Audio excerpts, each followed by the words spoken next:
अस्सलाम वालेकुम। मैं Tahreem Iqbal class 9 biology lecture number 34 के साथ हाजिर हुई हूँ।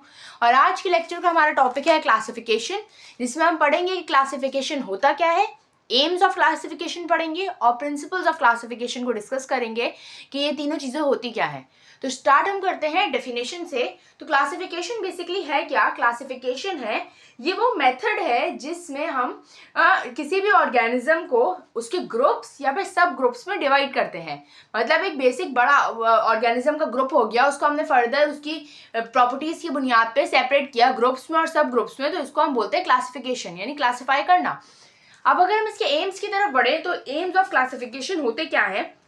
एम्स ऑफ क्लासिफिकेशन होते हैं कि हम क्लासिफिकेशन करते इसलिए हैं ताकि हम ये मालूम कर सकें कि किसी ऑर्गेनिज्म के ग्रुप में या ऑर्गेनिजम्स में क्या सिमिलैरिटीज़ हैं और क्या डिफरेंसेस हैं। मतलब अगर हमने उनको क्लासिफाई कर दिया, जैसे ऑर्गेनिज्म, लिविंग ऑर्गेनिज्म में प्लांट्स भी आते हैं, एनिमल्स भी हैं। अब प्लांट्स और एनिमल्स में आपस में क्या डिफरेंसेस हैं हम ये स्टडी कर सकते हैं क्लासिफिकेशन के थ्रू। एनिमल्स के जो अंदर ग्रुप्स हैं उनमें आपस में क्या डिफरेंस है, जैसे कॉर्डेट्स हो गए या फिर मोलस्का हो गया या आर्थ्रोपोडा हो गया, इन सब के अंदर आपस में क्या डिफरेंसेस हैं वो स्टडी कर सकते हैं, या क्या सिमिलैरिटीज़ हैं वो स्टडी कर सकते हैं क्लासिफिकेशन के थ्रू।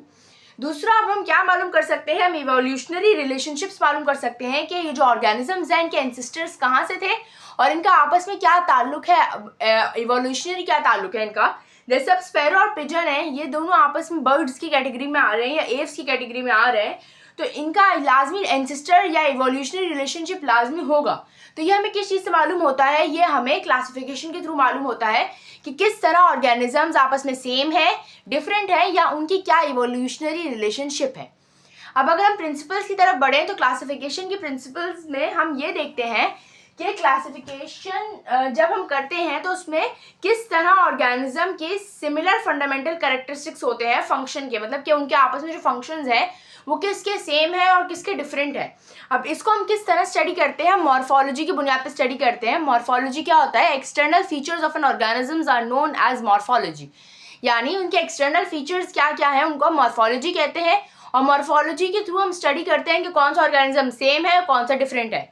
और इसको हम दो तरह से क्लासिफाई करते हैं, एक होमोलोगस और एक एनालोगस। होमोलोगस, होमो यानी सेम। अब होमोलोगस के मतलब क्या होते हैं कि वो ऑर्गेनिज्म जिनका कोई स्ट्रक्चर सेम हो पर डिफरेंट फंक्शन कर रहा हो तो वो होमोलोगस होता है। और एनालोगस क्या होता है? डिफरेंट स्ट्रक्चर हो पर फंक्शन सेम हो।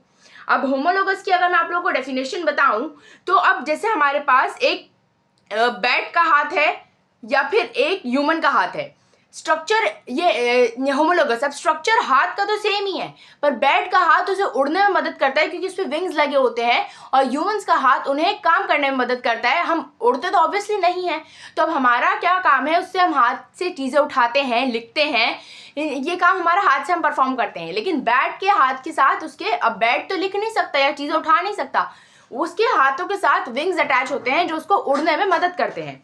अब एनालॉगस स्ट्रक्चर की तरफ अगर हम जाएं तो डिफरेंट स्ट्रक्चर होगा पर फंक्शन हमारे पास बिल्कुल उनका सेम होगा।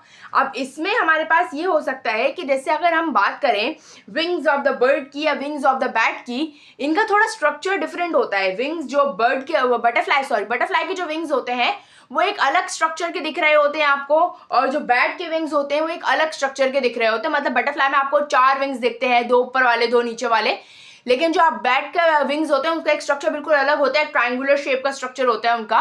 दोनों का स्ट्रक्चर तो डिफरेंट है लेकिन दोनों किस काम के लिए आते हैं? दोनों हमारे पास काम आते हैं फ्लाइंग के लिए, यानी इनका स्ट्रक्चर तो डिफरेंट है पर इनका फंक्शन क्या है? सेम है। तो आज के लिए इतना ही, मिलती हूँ अगले लेक्चर में नए टॉपिक के साथ, तब तक के लिए अल्लाह हाफिज़।